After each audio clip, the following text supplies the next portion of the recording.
hivyo. Mnakubaliana na hao? Tuliambiwa eti yule dereva anaitwa Zakayo alikuwa na yule makanga hakuwa sawa, anaitwa Rigiji. Wakashukisha Rigiji, atiende alikuwa analeta shida kwa hiyo gari. Kufika sasa hiyo gari bado inaenda a wrong direction. Imeonekana wazi makosa sio ya Rigiji, ni ya nani?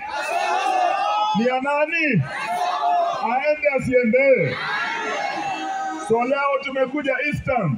Biblia inasema the wise men came from Eastern.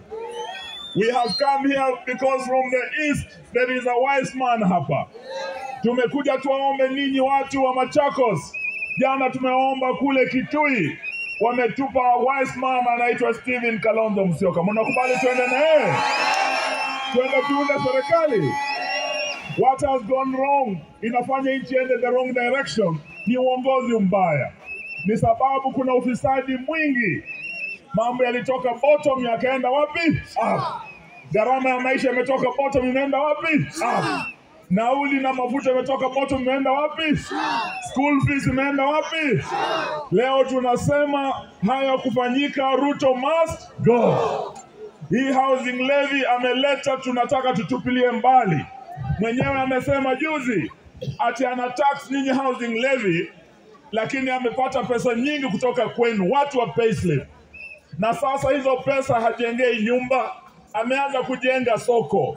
Ili hali alichukua housing levy ajenge nini? Nyumba. Leo tuambia William Ruto, what you are doing is illegal, it's unconstitutional. And as the incoming government, Bile Kalonzo amesema executive order number 1, housing levy wapi? Mnakubali tu cancel hiyo? Pili, tumesema the Wiper leader ni kiongozi ambaye tunamwamini. Ni kiongozi tunaheshima naye sana. Na leo tunaomba mtupe tuende naye, because what Kenya needs is a leader like the Wiper leader.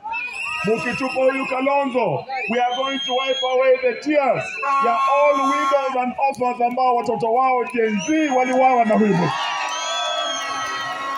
We are going to wipe away all tears ya watu wote waliona payslip, wanakatwa housing levy, wanakatwa SHA, sijui nini, hadi sasa hawana chochote. Mnakubali tuende naye?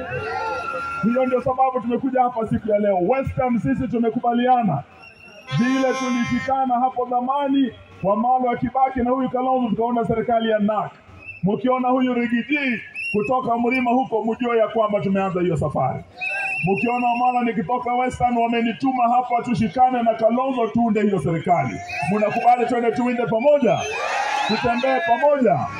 La mwisho naambia William Ruto akiwa Kisumu, there cannot be an apology without the truth.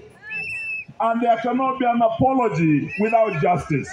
Hakuwezi kukawa msamaha bila ukweli kusemwa ni nani aliwa Rex Masai, Gen Z wa kwanza tuliomzika hapa Machakos County. Hatuwezi kusema pole na ili hali hatujui nani aliwa Denzel Onyango, kijana ambaye aliuawa Gen Z mwingine. So ukiwa kule Kisumu Bwana Ruto, start by apologizing kwa watu wa Kisumu, watu wa Migori, watu wa Homa Bay, watu wa Siaya ambao uliwa watoto wao. Na ukishafanya hivyo, sisi tunataka tuseme there must be a Truth, Justice and Reconciliation Commission. Na hii timu ndio itarudisha Kenya pamoja. Tuko pamoja jamani? Tutembee pamoja. Asante, Mungu awabariki. Wacha tumwete